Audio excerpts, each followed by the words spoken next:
এখনো জিবি হাসপাতালের প্রায় ৩ শতাধিক অনিয়মিত কর্মী ডিএ থেকে বঞ্চিত। এই বিষয়ে একাধিকবার মেডিকেল সুপার থেকে শুরু করে অন্য আধিকারিকদের সঙ্গে কথা বললে টালবাহানা চলছে বলে অভিযোগ।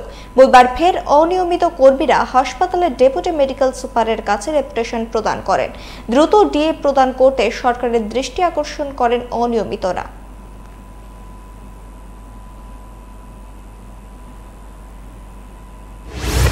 উদ্দেশ্য হলে আমরা জিবি হাসপাতালের অনিয়মিত শ্রমিক জানুয়ারি মাস থেকে আমাদের সরকারের ঘোষিত ডিএ ডিক্লেয়ার দিছে।